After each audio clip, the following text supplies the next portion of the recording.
84 आसन का यह छठवां एवं अंतिम भाग है। इसमें पहला आसन जानेंगे शीर्षासन। शीर्षासन करने के लिए आपको सिर के बगल खड़े हो जाना है, इसे ही शीर्षासन कहते हैं। देखिए, शीर्षासन के बहुत ज़्यादा लाभ हैं।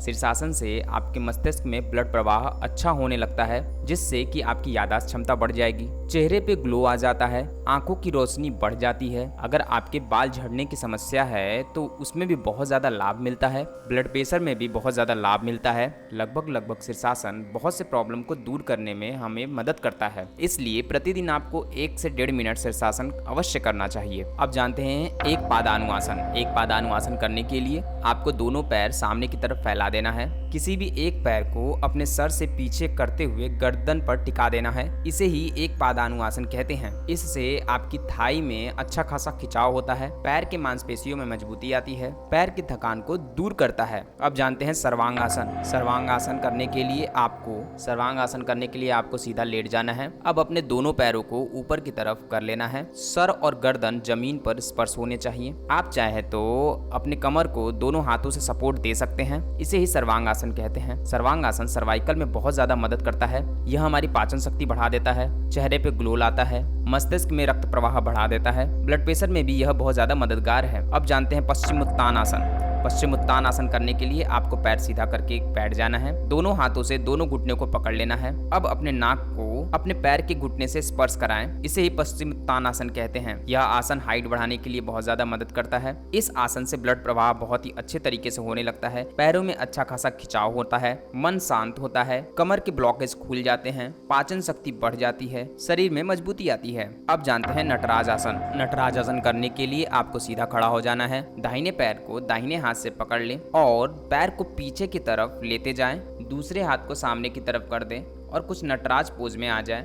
इसे ही नटराज आसन कहते हैं। इस आसन से एकाग्रता बढ़ती है, पैरों के मांसपेशियों में मजबूती आती है, मन एकाग्र होता है और शरीर ध्यान के उपयोगी बनता है। अब जानते हैं हलासन। हलासन करने के लिए सीधा आपको लेट जाना है। अपने दोनों पैर को जिस प्रकार से सर्वांगासन करते हैं उसी प्रकार से ऊपर की तरफ उठा लें। फिर धीरे धीरे दोनों पैर को पीछे की तरफ स्पर्श करा दें। पीछे की तरफ अर्थात सिर के पीछे स्पर्श कराएं, कुछ हल की तरह हो जाएं। इसे ही हलासन कहते हैं। हलासन में भी वही सब लाभ मिलता है जो हमें सर्वांगासन में मिलता है। जिन्हें सर्वाइकल की प्रॉब्लम होती है वह हलासन और सर्वांगासन अवश्य करते हैं। अगला जानते हैं कर्णपिंडासन। कर्णपिंडासन भी हलासन की तरह ही होता है, बस इसमें अपने दोनों घुटनों से अपने दोनों कानों को दबा देते हैं। इसे ही कर्णपिंडासन कहते हैं, यानी कि कानों को अपने दोनों घुटनों से दबाना ही कर्णपिंडासन कहलाता है। हलासन में अपने पैर को सीधा रखते हैं, कर्णपिंडासन में पैर को मोड़ लेते हैं। इसमें भी वही सब लाभ मिलते हैं जो कि हलासन में मिलते हैं और जो सर्वांगासन में मिलते हैं। आप इसे एक पैकेज के रूप में कर सकते हैं, यानी कि आप सर्वांगासन कर सकते हैं, इसके बाद हलासन कर सकते हैं, इसके बाद कर्णपिंडासन कर सकते हैं। अब जानते हैं हस्तपादासन। हस्तपादासन में आपको सीधा खड़ा हो जाना है। अब धीरे धीरे नीचे की तरफ झुकते जाएं और अपने दोनों हाथों को जमीन से स्पर्श करा दें। अपने नाक को अपने घुटने से स्पर्श करा दें। इसे ही हस्तपादासन कहते हैं। इस आसन से आपकी कमर के ब्लॉकेज खुल जाते हैं, रक्त प्रवाह बहुत ही अच्छे तरीके से होने लगता है, मस्तिष्क में ऊर्जा बनी रहती है, पाचन शक्ति बहुत ही अच्छा हो जाता है, रीढ़ की हड्डियों में ऊर्जा आती है, यानी कि वह मजबूत बनता है, शरीर लचीला होता है। अब जानते हैं चक्रासन। चक्रासन करने के लिए आपको पीछे की तरफ झुकना है और अपने हाथों को जमीन से स्पर्श करा देना है, कुछ इमेज में दिखाए गए तरीके से। इसे ही चक्रासन कहते हैं। चक्रासन से आपका शरीर लचीला होता है, शरीर में मजबूती आती है, पाचन शक्ति अच्छा होता है, रक्त प्रवाह बहुत ही अच्छे तरीके से कार्य करने लगता है, शरीर गठीला और सुडौल बनता है। अगला जानते हैं मत्स्यासन। मत्स्यासन करने के लिए आपको सीधा लेट जाना है। अपने सर को पीछे की तरफ करते हुए चेस्ट को ऊपर की तरफ उठा देना है। गर्दन को पीछे करते हुए पीछे की तरफ देखना भी है, कुछ इमेज में दिखाए गए प्रकार से। इस आसन से आपके गले की प्रॉब्लम दूर होती है, सर्वाइकल में बहुत ज्यादा राहत मिलता है, थायराइड में भी बहुत ज्यादा राहत मिलता है, यादाश्त क्षमता बढ़ जाती है और मन एकाग्र होता है। अगला जानते हैं सुप्त पादांगुष्ठासन। सुप्त पादांगुष्ठासन करने के लिए आपको सीधा लेट जाना है। किसी भी एक पैर को धीरे धीरे ऊपर करें और अपने एक हाथ से अपने एक पैर के अंगूठे को पकड़ लेना है। याद रखिए, पैर और हाथ मुड़ा नहीं होना चाहिए। इसे ही सुप्त पादांगुष्ठासन कहते हैं। इस आसन से शरीर लचीला होता है, जांघों में मजबूती आती है और शरीर गठीला बनता है। अगला जानते हैं वकासन। वकासन करने के लिए आपको अपने दोनों हाथों पर बैलेंस करके इमेज में दिखाए गए तरीकों से खड़े हो जाना है। इसे ही वकासन कहते हैं। इस आसन से आपके हाथों में बहुत ज़्यादा मजबूती आ जाती है। हाथों के मांसपेशियां बहुत ज़्यादा मजबूत हो जाते हैं। एकाग्रता बनाने के लिए भी यह आसन बहुत ज़्यादा उपयोगी है। शरीर की संरचना सही तरीके से होती है, जिससे कि शरीर हमेशा संतुलित रहता है। अब जानते हैं अष्टवक्रासन। अष्टवक्रासन करने के लिए वीडियो में दिखाए गए तरीके को अपनाएं। अष्टवक्रासन से आपके शरीर में कंट्रोलिंग पावर आ जाएगी। आप अपने शरीर को बहुत ही अच्छे तरीके से कंट्रोल कर सकते हैं। बैलेंसिंग क्षमता आपकी बढ़ जाती है। हाथों में जान आता है। शरीर में मजबूती रहती है। चेहरों की झुर्रियाँ इनसे दूर होती हैं। वैसे हाथ पे खड़े होने वाले जितने भी आसन हैं, उनसे हमारे शरीर पे पड़ने वाली झुर्रियाँ खत्म होती हैं। अब जानते हैं भेकासन। भेकासन करने के लिए अपने दोनों हाथ पे खड़े हो जाना है और अपने दोनों हाथों के साइड से अपने दोनों पैर को बाहर की तरफ निकालना है, कुछ वीडियो में दिखाए गए तरीकों से। इसे ही भेकासन कहते हैं। भेकासन में वह सभी लाभ मिलते हैं जो वक्रासन और अष्टवक्रासन में मिलता है।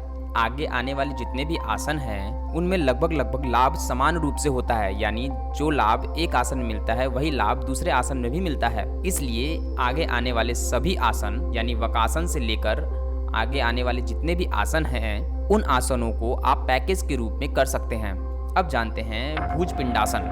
भुजपिंडासन में भेकासन की तरह हो जाना है और अपने दोनों पैर के तालू को एक दूसरे से स्पर्श कराएं। इसे ही भुजपिंडासन कहते हैं। अब जानते हैं लोलासन। लोलासन वक्रासन की तरह होता है, परंतु वक्रासन में घुटनों को अपने हाथों से स्पर्श करके अपने शरीर को बैलेंस करते हैं, परंतु लोलासन में ऐसा नहीं करते हैं। लोलासन में बिल्कुल हाथों पर ही खड़े रहते हैं, यानी कि अपने हाथों पर पूरे शरीर को कंट्रोल करते हैं। इसे ही लोलासन कहते हैं।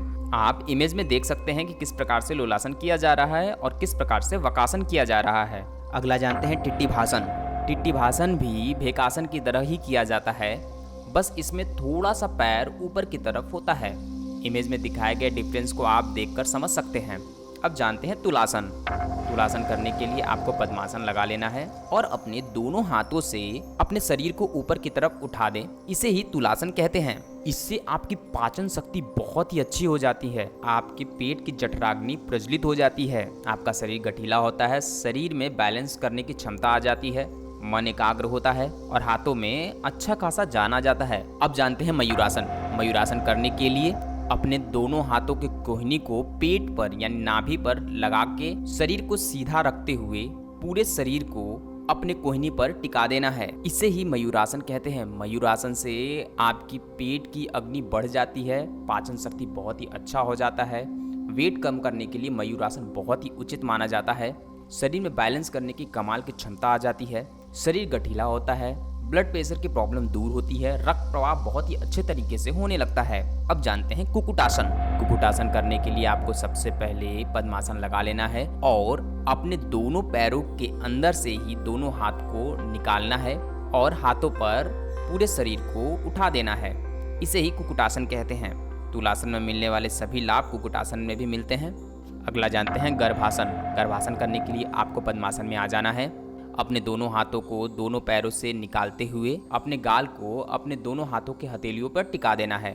इसे ही गर्भासन कहते हैं। इस आसन से आपका शरीर बहुत ज़्यादा लचीला हो जाता है। यह आपके शरीर के मोटापे को दूर करता है, यानी आपके फैट को खत्म करता है और तुलासन में मिलने वाले सभी लाभ इसमें भी मिलते हैं।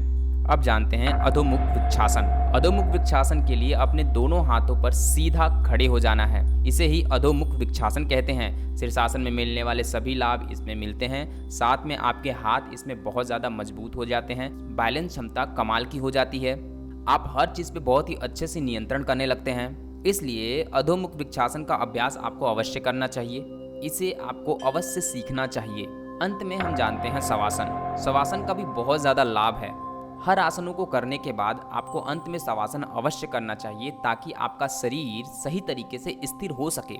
शवासन में कुछ नहीं करना है, आपको सीधा लेट जाना है, अपने शरीर को बिल्कुल ढीला छोड़ देना है और शरीर में होने वाले आनंद का अनुभव करना है। इसे ही शवासन कहते हैं। दोस्तों, वैसे जितने भी आसन हैं उन सभी आसनों का लाभ लगभग सेम ही होता है। कुछ आसनों में कुछ ज्यादा लाभ मिलता है, कुछ आसनों में कुछ कम लाभ मिलता है, लेकिन हो सकता है उनका लाभ किसी पर्टिकुलर एक सब्जेक्ट पर ज्यादा हो। अगर आप स्वस्थ हैं तो आपको यह सभी आसन एक बार अवश्य करना चाहिए, लेकिन अगर आपको आसन सिद्धि करनी है तो किसी एक आसन पर ही फोकस करना चाहिए। लेकिन अगर आपको अपने शरीर के लिए आसन करना है तो आप प्रतिदिन इन आसनों का अभ्यास अभ्यास कर सकते हैं 1-1 मिनट। अगर आप सभी आसनों पर 1-1 मिनट टाइम देंगे तो आपको 84 मिनट में यह आसन कंप्लीट हो जाएगा। अगर आपके पास 84 मिनट नहीं है तो आप इन्हें 1 मिनट टाइम न देकर आधा मिनट यानी 30-30 सेकंड का टाइम भी दे तो भी आप इसे 42 मिनट्स में आराम से कर सकते हैं। अगर आप इन सभी आसनों को प्रतिदिन करने लगेंगे तो आपके अंदर 15 दिन में कमाल की ऊर्जा आ जाएगी। आप अपने शरीर में एक नई ताजगी महसूस करेंगे। आपका शरीर बहुत ज़्यादा लचीला हो चुका होगा और आपका ब्लड प्रेशर बहुत सही तरीके से कार्य करने लगेगा। आपको खुद ही अनुभव होने लगेगा। आपके शरीर में बहुत ज़्यादा शक्ति आ जाएगी, यह भी आप महसूस करने लगेंगे। तो दोस्तों, यह आसन वाली वीडियो यहाँ पर समाप्त होता है, यानी 84 आसनों का वीडियो यहाँ समाप्त होता है। आपको यह 84 आसनों के बारे में जानकर कैसा लगा, आप हमें अवश्य बताएं। 84 आसनों में अगर कोई कमी हो तो भी आप हमें अवश्य बताएं। अगर आपको और भी किसी आसन के बारे में जानना है तो आप हमें कमेंट में बता सकते हैं। तो इस वीडियो में इतना ही। नेक्स्ट वीडियो में मिलते हैं किसी नेक्स्ट टॉपिक के साथ। तब तक के लिए bye bye. Thank you for watching.